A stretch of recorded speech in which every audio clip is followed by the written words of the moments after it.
Je te propose maintenant donc de faire le point sur la feuille de cours G2 pages 7 et 8. Les quadrilatères particuliers, les propriétés que l'on a observées, que l'on a dégagées par pliage, observation donc de l'existence ou pas d'axes de symétrie. On commence avec le losange. Donc on a vu que dans notre losange, quadrilatère qui a ses quatre côtés de même mesure, eh bien le losange il possède deux axes de symétrie qui sont ces diagonales. Et ces axes de symétrie, on a même vu également que c'était les bisectrices de ces angles. On se retrouve un peu en fait comme dans la situation du triangle isocèle. Alors on a vu également que les axes de symétrie étaient en fait les médiatrices des diagonales, puisque si je regarde par exemple le point B il est à égale distance de A et de C, de même que le point D. Je vais donc pouvoir dire que la droite BD, c'est la médiatrice de la diagonale AC, et puis même chose pour l'autre droite. Donc ce qui nous permet effectivement de dire que dans un losange, les diagonales, elles sont obligatoirement perpendiculaires, elles se coupent en leur milieu. Et puis comme il y a présence d'axes de symétrie, on a vu également que par superposition, les angles opposés étaient de même mesure, ce que l'on retrouve donc dans la deuxième propriété. Deuxième conséquence. Donc on retient un losange possède deux axes de symétrie. Les deux axes de symétrie du losange sont ces diagonales. Conséquence de tout ça, dans un losange, les diagonales sont perpendiculaires et se coupent en leur milieu. Alors ça c'est une propriété importante qu'on va utiliser souvent dans le sens où eh bien, moi je vais construire un quadrilatère qui a des diagonales qui sont perpendiculaires et qui se coupent en leur milieu. Et ça me permettra d'obtenir un losange, une façon très pratique de dessiner un losange en partant de ces diagonales. Donc là, je peux redessiner les diagonales, bien les mettre en évidence, bien visualiser la situation. Je code l'angle droit et je viens coder aussi le fait que nous avons O qui est le point d'intersection des diagonales et le milieu de ces diagonales. Dans un losange, les angles opposés sont de même mesure. Et donc là, dans le losange ABCD, eh bien, je vais pouvoir dire que cet angle qui est là, l'angle de sommet A, est opposé à l'angle de sommet B. Ces deux angles sont de même mesure. Et j'ai la même chose pour l'angle de sommet B qui est opposé à l'angle de sommet D. Ces deux angles sont de même mesure également. Voilà ce qui est à retenir pour le losange.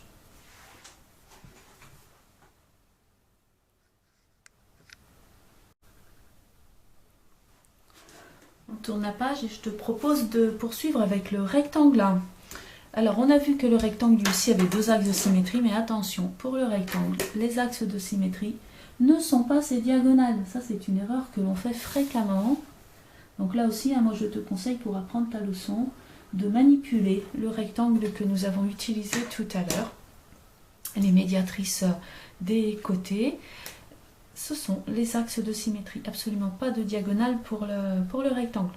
Alors par contre, ceci a une conséquence sur les diagonales, puisque lorsque l'on va plier, comme on a vu tout à l'heure, eh bien on va s'apercevoir que cette demi-diagonale là, elle vient se superposer à cette demi-diagonale qui est là, donc forcément, cette demi-diagonale est de même taille que celle-ci.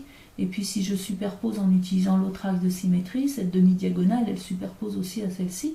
Donc c'est pour ça qu'on arrive à pouvoir affirmer que dans un rectangle, les diagonales, elles sont de même longueur et elles se coupent en leur milieu. Et là, je n'ai pas besoin de reparler de la symétrie pour dire ça. Ça, c'est un résultat que je vais utiliser tel quel. Si on me dit que ABCD est un losange, eh bien je vais pouvoir dire que est un rectangle, pardon. Je vais pouvoir dire que ces diagonales AC et BD se coupent en leur milieu O et sont de même longueur. Cette propriété, cette particularité, l'existence des axes de symétrie, d'ailleurs on va passer au fluo aussi, la propriété de départ. Cette propriété-là, elle nous permet aussi de démontrer que les côtés opposés sont de même longueur. Puisqu'effectivement, par pliage, je vois que le côté AB va se superposer au côté DC et le côté AD va se superposer au côté BC.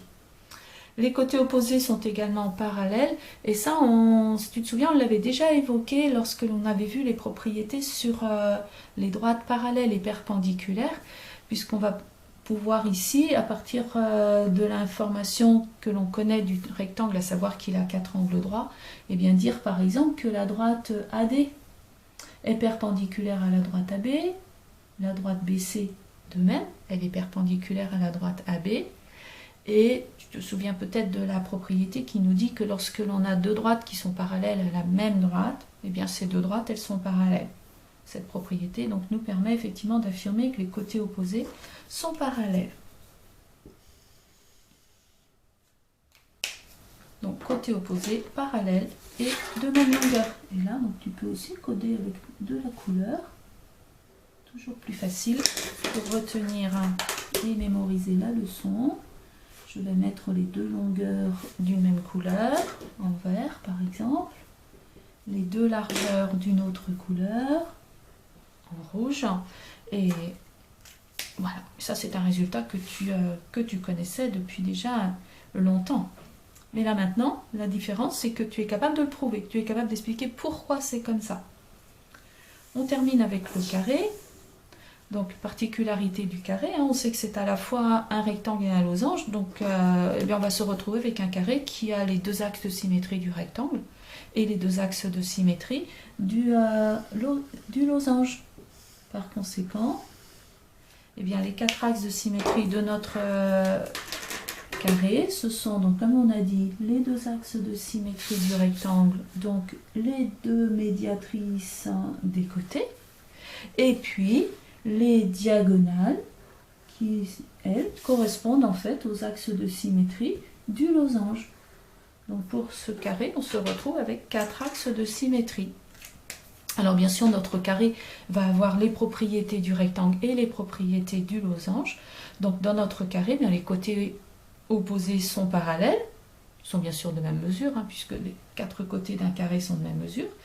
Et puis, comme pour le losange, les diagonales se coupent en leur milieu, sont perpendiculaires. Et comme pour le rectangle, les diagonales, elles se coupent en leur milieu et elles sont de même longueur. Donc, on va retenir que dans un carré, les diagonales se coupent en leur milieu, sont perpendiculaires et de même longueur. Voilà ce que nous avons à mémoriser pour le carré. Et là encore, eh bien, on n'hésite pas. On peut passer les diagonales ici en couleur. On va coder. Alors je ne remets pas en couleur le code correspondant à la définition du carré, juste la nouveauté. Donc là sur les diagonales, elles se coupent en leur milieu, elles sont de même longueur, elles sont perpendiculaires. Voilà pour les conséquences de la symétrie sur les propriétés des quadrilatères particuliers. Donc là encore, je te répète, à nouveau la même chose, tu prends le temps de bien mémoriser tout cela. Et si tu as imprimé la feuille, n'oublie pas de la ranger dans ton classeur.